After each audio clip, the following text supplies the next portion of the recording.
Pendant que vous préparez vos vacances estivales, vous êtes-vous déjà demandé où et comment sont préparés les repas qui vous sont offerts en avion? Eh bien, dans un grand aéroport comme celui de Toronto, vous pouvez vous imaginer que c'est toute une opération.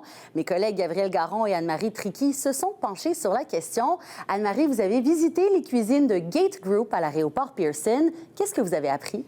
C'est une énorme installation qu'on retrouve vraiment en plein aéroport international de Pearson, parmi les pistes, en fait. Et c'est 700 employés qui travaillent dans cette cuisine, qui fonctionne 24 heures sur 24, 7 jours sur 7. On prépare environ 20 000 repas par jour qui s'envolent dans 250 vols qui s'en vont vraiment à travers le monde. Donc, une grande opération. En tout, on compte 9 cuisines Gate Gourmet au Canada, mais à l'international, il y a même une plus grande présence. Donc, Gate Gourmet à 200 cuisines dans 200 aéroports à l'international. Et c'est quand même intéressant parce qu'on parle aussi de comment on développe ces menus, ces repas. C'est quand même compliqué. Il faut penser aux conditions de vol parce que, bien sûr, on va déguster ces repas à plus de 10 000 mètres dans les airs. Donc, je vous invite maintenant à écouter notre reportage pour en savoir plus.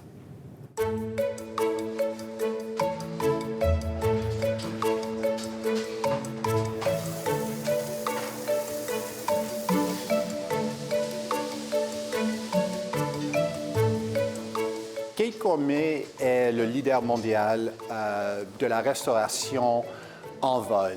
Ce que nous faisons ici à Toronto, c'est qu'on prépare la nourriture pour les passagers de toutes sortes de compagnies aériennes qui partent ici de Toronto.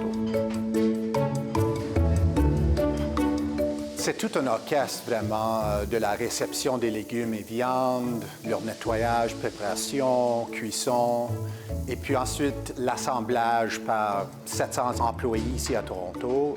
Et le tout est livré sur un plateau d'argent à la compagnie aérienne et ensuite pour le servir directement aux passagers. When I am making these recipes, I scale everything to the gram.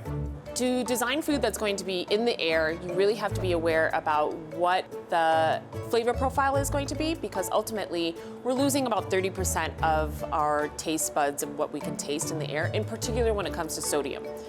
So what I really like to do is I like to create more of a round flavor profile so that there's a lot of the other senses that are happening. So make sure there's a big punch on sour and salty and sweet and umami and bitter so that it's a complete flavor profile as opposed to being sort of one note.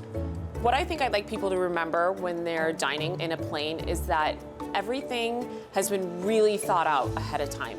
That nothing is just sort of haphazardly happening. It's months in the making, months in the process, and there's a lot of research that goes into this. And so it's important for people to remember that we're thinking about not only the airline as a customer, but as the guests themselves as a customer, the destination, and how that food is going to perform in the air.